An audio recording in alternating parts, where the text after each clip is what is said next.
beautiful good morning to you and welcome to Trending News on Merciful Radio.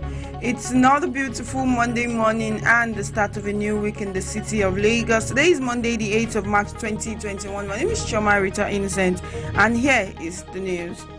The presidency has debunked reports that there was a fire incident in the presidential villa, Abuja. A statement by the senior special assistant to the president on media and publicity, Garba Shehu, explained that the fire was between the outer wire fence and walls surrounding the villa.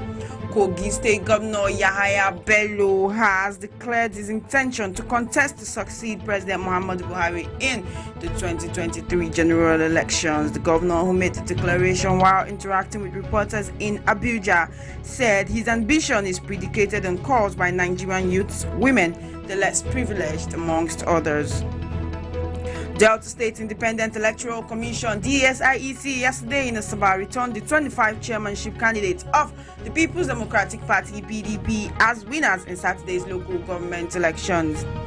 Following the killing of two farmers, Mr. Toyin Akeju and Mr. Yusuf Onuche, by suspected Fulani headsmen, People's Democratic Party (PDP) yesterday called on Governor Kayode Fayemi to compel leaders of herders in the states to fish out the killers. The party stated this in a statement by State Publicity Secretary Raphael Adeyonju. The Economic and Financial Crimes Commission (EFCC) has invited for questioning the Speaker of the Ondo State House of Assembly, Mr. Bamidele Olelogun, over an allegation of fraud that allegedly rocked the Assembly recently. Austrian authorities yesterday suspended inoculations with a batch of AstraZeneca's COVID-19 vaccine as a precaution while investigating the death of one woman and the illness of another after receiving the vaccines. It was reported that both women were health workers. The Secretary to the Government of the Federation and the Chairman of the Presidential Task Force on COVID-19, Mr. Boss Mustafa, will receive doses of the Oxford AstraZeneca COVID-19 vaccines today. Director of Press Office of the Secretary General of the Federation, Mr. Willie Bassi, said this in a notice on Sunday. A senior officer with the Edo State Police Command has been kidnapped. The gunmen reportedly broke into the Benin residence of the victim, identified as ASP Clement Amuko, in the early hours of Sunday and whisked him away. And finally, news about coronavirus in the country. The Nigerian Center for Disease Control has confirmed 269 fresh cases of COVID-19 infections in 18 states, including the Federal Capital Territory, Abuja. This brings the number of NCDC made the announcement yesterday night while giving a report on daily cases via its official website. We will be moving straight onto the square table on trending news this morning. Hello, and on the square table this morning, we have Olivia Ohagu here to discuss the news items today. Good morning, Olivia. Good morning. How was your weekend? It was okay. And how not are bad. you this morning? Not too great, but here we are. All right, so on the square table this morning, we will just be discussing some of the items that we have on the news. So, first of all, Kogi State Governor has declared that he would like to contest for president in for the seat of the president in 2023, and he said this ambition is because he's had calls by Nigerian youths, women, the less privileged, amongst others. Looking at his performance over the years as Kogi State Governor, would you say that he would make a good president? I wanted to ask, before he says he wants to come out for president, what has he done? What is his state developed? What strike? Just like if Ashola said he's coming for contesting for presidency, I would vote for him because when he was Lagos State Governor, he transformed Lagos. But for Kogi State, I can't say the same for Kogi State, so he should just go and take his seat.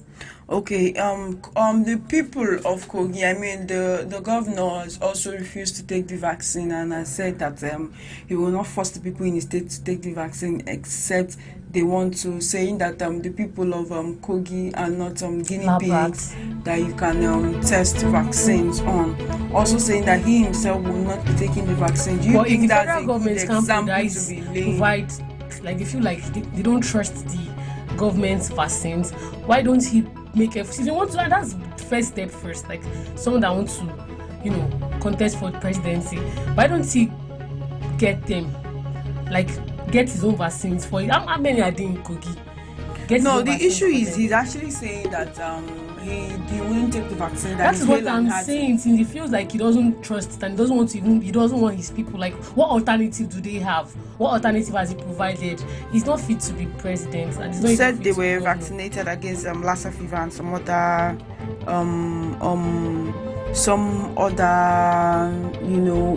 issues, some other illnesses, and he just said they won't be. But now one issue is Austrian authorities have stopped vaccinating people for now after one woman died and another was ill. Do you think that this vaccine might have like after effects or yes, just because it's new and it's still very, very new, and whatever they did was in a hurry to like battle it, not because it was the cure. It's just them trying to test out what they have, and they've not yet studied what side effect. Like, everybody's system is not the same.